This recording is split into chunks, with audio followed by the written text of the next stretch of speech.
as you always say, start with the lady first, Preeti, from Reliance, and she's been involved in promoting sports, especially at the grassroots, and now recently she's now part of one of the most talked about football league, like an IPL league, and you have the best of the best soccer people coming to the country.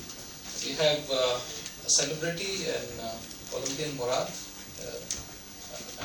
great shooter, great speaker. Recently he's involved in producing a film on sports, how these sports, and I would like Murad to give some mention on it. Mona, that's what she told me, that the U is there, but it's actually Mona. So welcome, Mona. And of course, Mr. Mahindru, ONGC, one of the biggest stakeholder in the sports. They're the biggest absorbers of sportsmen in this country. They've been promoting all kind of sportsmen, be it cricket, be it shooter. So I welcome all people here, and I hope this session is going to be very interactive. All of you, first I would request, put your pen and paper together to ask some very intriguing question from us, because this is one subject which is so new, that we actually do not have sports mentioned in this 2% by anybody. It just says 2% corporate CSR money by the companies. Now, unfortunately, when I saw all the news items, when I saw everything, I did not see a word called sports mentioned by anybody. So that is what we want to discuss here, and that is important for us to see how we can make the stakeholders move around, turn around their head, and say CSR 2% as corporate sports responsibility rather than corporate social responsibility. So I would like to start with Preeti today as the lady here, and I'm sorry, Mona. I mean, both ladies around here. As Preeti is, Reliance has been involved into a lot of CSR already. So do you think this 2% coming to you as a law was really required, or you were already doing, or would it be a deterrent that if you were already doing more than 2%, now you're going to push back yourself and abide the law and become a law-abiding company, and if you were doing 2.5% or 4%, then you're going to reduce yourself to 2%? Thanks, Hemanshu.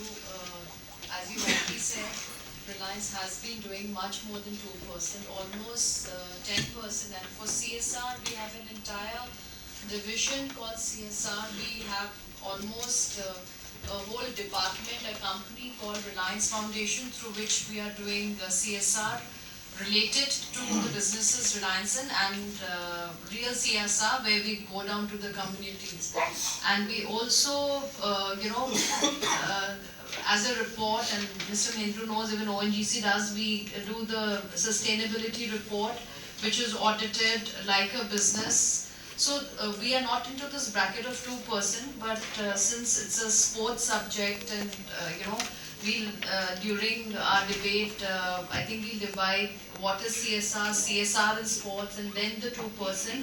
What I feel, company like Reliance, since we are also in sports now, and we're doing a lot of CSR, if I may use, because it works both ways, either CSR activities or Hemanshu and I, we call social sports activities. What companies like us can do, we can set up model products and examples which can be picked up by other companies and NGOs to deploy.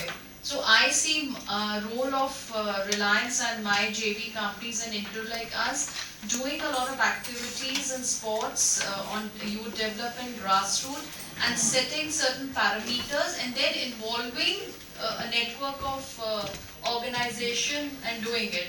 But definitely, I think it's open. Which category do we belong is an answer which I think we need to find out as we go along.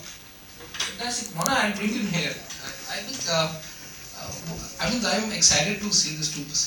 But do I see some kind of competition among the companies?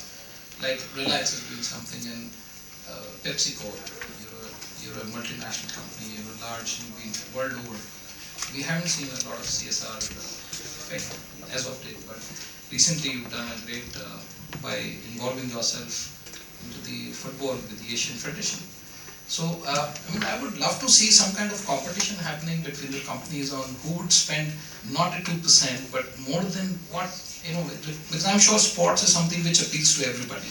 And all of you have children in the house and they all get into sports. It's very exciting. So, don't you think it is some kind of a healthy competition should be there? You should be looking for more than 2%? Well, healthy competition is always very good. It's very good, Hemanshu, healthy competition within companies, between sports, that's good. Well, I would like to take, what Preeti said about having social sports activities. And the fact is that, recently PepsiCo has got engaged with AFDP, that's the Asian Football Development Project, in which we are looking at 40 countries across Asia and Middle East, where we're using football as a sport for development activities. And it's not just where a child kicks a football and suddenly there is development happening. It's a very structured program with very clear intended objectives and outcomes, and that's what the whole program is all about. And recently there was a Dream Asia seminar which outlined all the work that AFDP has been doing. And I found that, one person who said from the British Premier League, he said, you can change your spouses and you can change your families, but you don't change teams. Wow. So that's the kind of connection you have with sports, and the healthier the competition, the better it is. Yeah, I see it in my own home. I'm a Liverpool fan, my son is Man U. So, almost every third day we don't sleep in the same room. Because of that reason, when especially Sukhwinder, my friend, has done the worst to my son by bringing Liverpool and getting the collaboration here. I would like to bring in Mr. Bandru here. And Mr. Bandru, ONGC a great name. And I'm sure everybody knows that so many sportsmen, elite sportsmen have been absorbed by you. And rather you've helped them become elite for a lot of it. What do you, again, the same question I'm going to ask. Are you going to squeeze your purses and go back less than, of course you are a PSU. So are you going to totally abide by the law of the companies this, or are you going to still have your open purse and have a large heart towards the sportsmen and keep doing what you've been doing? In fact, our sports promotion activities are not governed by this 2% thing and all that. We don't consider that at all. We have been promoting about 22 sports till now and have about 400 plus sport persons, some of the regular roles, some of the scholarships, some of the contract and all. But I feel this some percentage yes needs to be brought in, for some of the companies, because I don't want to name those, but there are certain very large public sector and private houses. Those have a lot of profits, and if you raise this money that you have to spend on sports, some percentage, they would be forced to do that, because by given a choice, they feel fine. There's a perception that they have about the sports person. They feel that if you start employing them, it's become your responsibility. What do they do after they give up their careers and all that? So they don't look towards that, They are ready to spend their money on this so-called corporate social responsibility, but they don't divert their funds towards the sports. I think we need to, fix some percentage, some percentage of your profit should be spent on sports, but then there shouldn't be a maximum limit to that. There should be minimum, you can say, fine, you start the minimum 2%, but no outer ceiling. Even in ONGC, we don't have such ceiling. Even this 2% thing, when it did not come, we have been promoting sports for the past 15-20 years. We never looked at that percentage. Mr. Mandru, I would take a little clue on this, is that recently, the Indian Institute of Corporate Affairs have set up a training school in Mansar, and they're calling people for good governance.